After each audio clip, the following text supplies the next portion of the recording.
तो दोस्तों आज मैं एक्सप्लेन करने वाला हूँ साल 2011 में आई फिल्म टेक शेल्टर। फिल्म की शुरुआत होती है और हमें कर्टिस को दिखाया जाता है जो कि बड़ा ही परेशान होकर आसमान में गरजते बादलों को देख रहा था और देखते ही देखते अचानक से बारिश शुरू हो जाती है। लेकिन यहाँ पर हैरानी की बात यह होती है कि पानी की जगह यहाँ पर अजीब सा एक वाटर ऑयल बरस रहा था।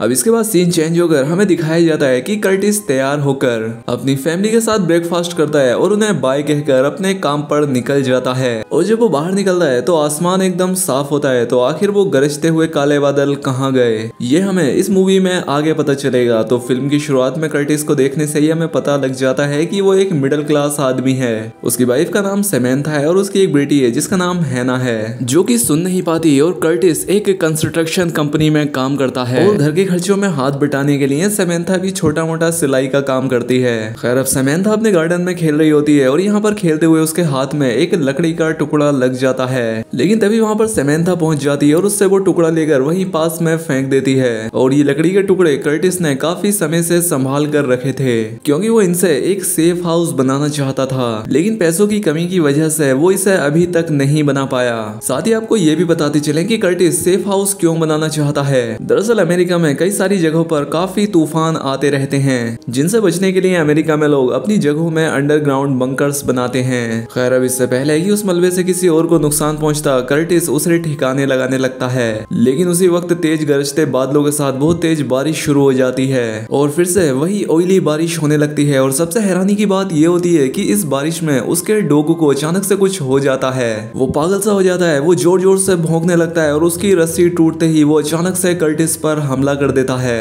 और अचानक से कर्टिस अपनी नींद से उठता है, यानी कि ये उसका एक सपना था। अब यहाँ पर उसके हाथों पर कोई निशान तो नहीं होते, लेकिन उसे उस जगह पर दर्द हो रहा था। वहीं उसका डॉग एकदम शांत होता है, उसे कुछ समझ नहीं आता कि आखिर उसके साथ हो क्या रहा है। ऐसा बार बार होने की वजह से कर्टिस भी थोड़ा परेशान होने लगा था, लेकिन उसके साथ वाकई में कुछ अजीब हो रहा था। अब काम करते वक्त लाखों वर्ड्स उसे आसमान में नजर आती है, लेकिन उसके साथ काम करने वाले स्टुअर्ट को ऐसा कुछ भी नजर नहीं आ रहा था। खैर अब इसके बाद जब वो हैना की पेरेंट्स मीटिंग अटेंड करके लौट रहा होता है तो रास्ते में फिर से वही मूसलाधार बारिश शुरू हो जाती है और इस बार भी पानी की जगह कुछ ऑयल सा बरस रहा था, जिसकी वजह से सामने कुछ भी देखना काफी मुश्किल हो रहा था। अब तभी यहाँ पर अचानक से ऐसा लगता है जैसे कर्टिस ने किसी पर अपनी गाड़ी चढ़ा दी और गाड़ी एक जगह पर जाकर ठुक जाती है। लेकिन अच्छी बात ये थी कि किसी को भी कोई चोट नहीं आती। लेकिन तभी अचानक से यहाँ पर कुछ लोग आकर उन पर हमला कर देते हैं और वो हैना को अगवा कर लेते हैं और एक बार फिर से कर्टिस की आंख एकदम घबरा कर खुलती है। वहीं हैना जो कि कुछ सिलाई करके अपने पैसे कमा रही होती है, तो वहीं कर्टिस की नजर अपने सेफ हाउस के पड़े उस मलबे पर पड़ती है। वो जल्द से जल्द अपने उस सेफ हाउस को ठीक करने के ख्यालों में खो जाता है क्योंकि उसे लग रहा था कि कहीं उसका वो तूफान का सपना सच ना हो जाए, क्योंकि उस तूफान में जरूर कुछ ना कुछ ऐसा होगा जिससे लोग पागल होकर एक दूसरे को ही मारने लगेंगे, ठीक वैसे ही जैसे उसके डॉग ने उस पर सपने में जानलेवा हमला किया था। और इसीलिए उन्हें तूफान से बचने के लिए सेफ हाउस की जरूरत तो पड़ेगी ही, लेकिन उनके पास इतने पैसे नहीं होते कि वो उसे ठीक से बना सके ताकि जब मुसीबत आए तो वो उसमें अपने दिन बिता सके। अब कर्टिस की बेटी खिड़की की तरफ देखती हुई नजर आती है और जब कर्टिस वहां जाकर देखता है तो कोई अनजान आदमी उसे घूर रहा था। अब देखते ही देखते पूरा घर हिलने लगता है, घर का सारा फर्नीचर हवा में तैरने लगता है। कर्टिस को भी वो दर्द होने लगता है और तभी अचानक से वो फिर से नींद से उठता है। वो इतना डर जाता है कि वो अपने बेड में ही पेशाब कर देता है और साथ ही वो इस बारे में अपनी वाइफ को भी बताकर उसे टेंशन नहीं देना चाहता था, इसीलिए वो उसे कुछ भी ना बताने का फैसला करता है। अब अगले दिन वो डॉक्टर के पास जाता है और अपनी सारी हालात उन्हें बता देता है कि उसे किस तरह के हेलुसिनेशन और डिल्यूजन आ रहे हैं। डॉक्टर को ये कोई मानसिक बीमारी लगती है, इसीलिए वो उसे कुछ दवाइयां लिख देते हैं और साथ ही एक साइकाइट्रिस्ट हायर करने के लिए कहते हैं। लेकिन कर्टिस के पास इतने पैसे नहीं होते कि वो किसी साइकाइट्रिस्ट को अफोर्ड कर पाए और इसीलिए वो इस वक्त उस डॉक्टर की लिखी हुई उन दवाइयों को लेने का ही फैसला करता है। वहीं उनकी फैमिली के लिए खुशखबरी आती है कि इंश्योरेंस कंपनी ने हैना का कोरल इम्प्लांट अप्रूव कर दिया है और ये सब कर्टिस के एम्प्लॉय बेनिफिट इंश्योरेंस की वजह से हुआ है। और यहाँ पर हमें उनके ड्रीम वेकेशन के बारे में भी पता चलता है जिसके लिए वो काफी लंबे समय से पैसे जमा कर रहे थे। खैर अब कर्टिस उस डॉक्टर की बताई हुई दवाइयों को लेता है और काफी दिनों के बाद उसे एक अच्छी नींद आती है और अगले दिन वो काफी फ्रेश महसूस करता है। लेकिन उन विजन से पीछे छुड़ाना इतना आसान नहीं था क्योंकि उस दिन काम करते वक्त उसे जोर से बिजली की गड़गड़ाहट सुनाई देती है जो कि उसके साथी को बिल्कुल सुनाई नहीं देती। इसके बाद उसकी हालत इतनी खराब हो जाती है कि उसे सांस लेने में भी परेशानी होती है। वो पैरानॉइड होने लगता है। खैर जैसे तैसे नॉर्मल होकर वो अपनी माँ से मिलने के लिए जाता है। वो उनसे कहता है कि क्या आपको भी ऐसा कुछ होता था। वो उनसे ऐसा इसलिए पूछता है क्योंकि उन्हें स्किज़ोफ्रेनिया की बीमारी थी और उन्हें 23 साल की उम्र से ही पैनिक अटैक आने लगे थे जैसे कि उन्हें कोई घूर रहा है और तब से वो हॉस्पिटल में ही एडमिट हैं और आज भी उन्हें कुछ ज्यादा याद नहीं रहता है। इसीलिए उन्हें कर्टिस को पहचानने में भी काफी दिक्कत होती है। अब कर्टिस को काफी चिंता होती है क्योंकि उसे अपना इलाज ही नहीं मिल रहा था और साथ ही उसके पैसे भी खर्च होते जा रहे थे।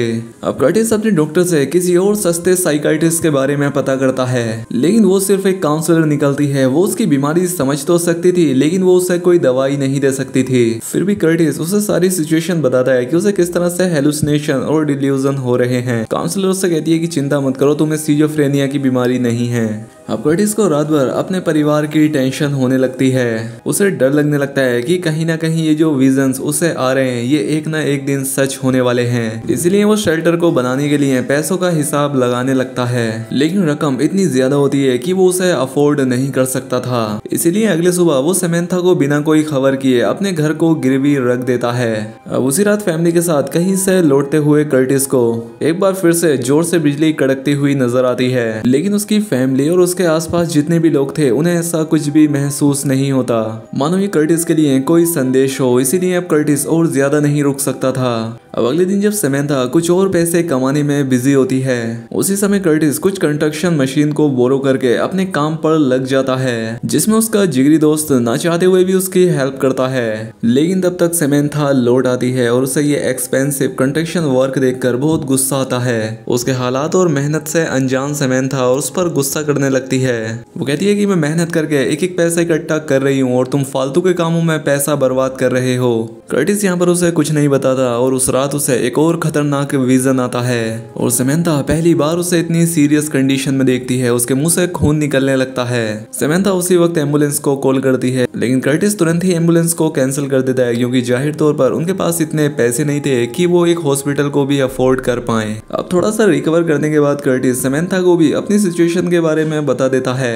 वो उसे बताता है कि पहले किस तरह से उसके विजन्स में बारिश होती है फिर उसके आसपास जितने भी बंदे होते हैं वो उस पर हमला करते हैं और साथ ही कर्टिस ये भी कहता है कि ये कोई सपना नहीं है बल्कि सच्चाई है क्योंकि सपने से जागने के बाद भी मुझे दर्द होता है। ये सुनकर समंथा भी बहुत दुखी हो जाती है। अब अगले दिन कर्टिस अपने बॉस से स्टुअर्ट को अपनी जान के डर से दूसरी टीम में शिफ्ट करने के लिए कहता है और उसका बॉस बिना कोई सवाल किए ये एक्सेप्ट कर लेता है।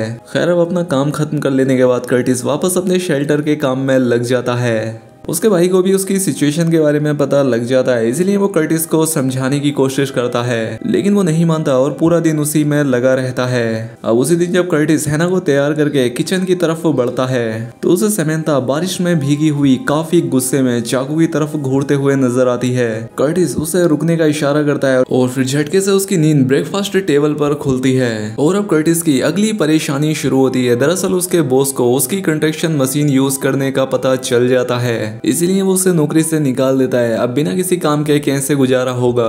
वैसे ही उसके सर पर इतने ज्यादा लोन हैं और अब उसकी बेटी का इलाज भी नहीं हो पाएगा क्योंकि वो इंश्योरेंस भी इसकी कंपनी की तरफ से ही था। जब समंथा को इसके बारे में पता लगता है तो वो और भी ज्यादा टूट जाती है कि अब इनका क्या होगा। इसीलिए वो गुस्से में कर्टिस को चांटा भी मार देती है। वो हैना को लेकर यहाँ से चली जाती है और अब उसके काउंसलर का भी यहाँ से ट्रांसफर हो चुका था। अब वो नए सिरे से शुरुआत करने के लिए तैयार नहीं था। जैसे अब उसने अपनी जीने की इच्छा ही छोड़ दी हो लेकिन फिर भी वो अपनी फैमिली को सेफ रखने के लिए उस टोर्नेडो शेल्टर को बनाने में लग जाता है। समंथा भी उसके दिमागी कंडीशन को समझकर उसके पास वापस आ जाती है और एक अच्छी वाइफ होने के नाते वो उसे इस सीरियस सिचुएशन में नहीं छोड़ती। अब जैसे ही उसकी फैमिली की हालत थोड़ी ठीक होने लगती है उसकी बीमारी की बात बाहरी लोगों में भी फैल जाती है।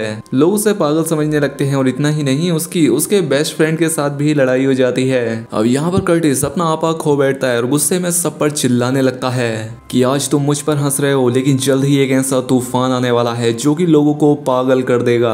तुम सब एक दूसरे को मारने लग जाओगे, तुम खुद हैवान बन जाओगे और तब सिर्फ मैं और मेरा परिवार बचेगा। ये बातें सुनकर उसकी फैमिली भी घबरा जाती है और इसके बाद अब कर्टिस रोने लगता है। लेकिन समंथा अपने पति की मेंटल कंडीशन को देखते हुए इस बार भी वो उसका साथ नहीं छोड़ती। अब उसी दिन जब कर्टिस अपने ट्रक में काम कर रहा होता है तो उसका वो भयानक सपना सच में बदलता हुआ नजर आने लगता है, क्योंकि लाखों की तादाद में बर्ड्स आसमान में मंडराती हुई नजर आती हैं। वो उन पर हमला करने लगती हैं और देखते ही देखते बड़े बड़े बर्ड्स की बारिश होने लगती है।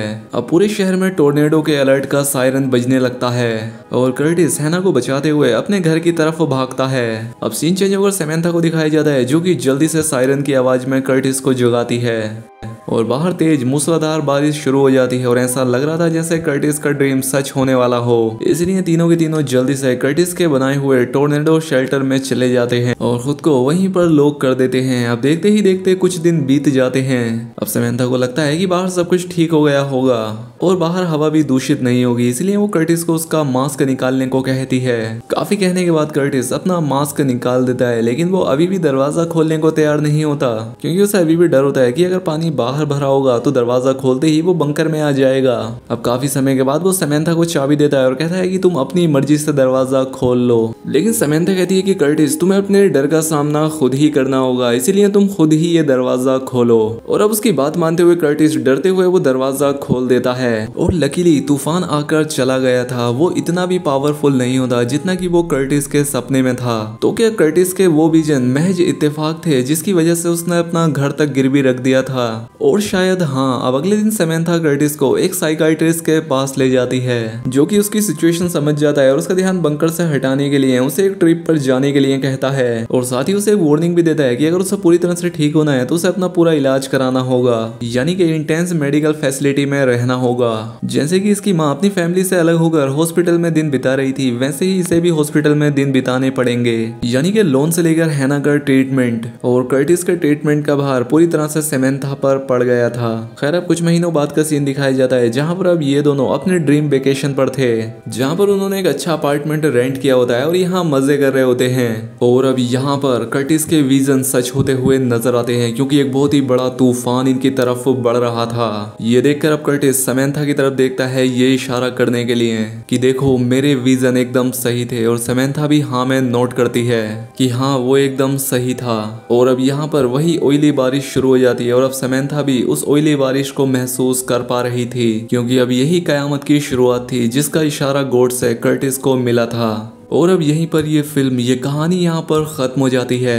तो दोस्तों उम्मीद करता हूँ आपको वीडियो पसंद आई होगी। अगर वीडियो अच्छी लगी हो तो कमेंट करके बताएं, साथ ही वीडियो को लाइक और चैनल पर पहली बार आए हैं तो सब्सक्राइब कर लें। मिलते हैं हमारी अगली वीडियो में।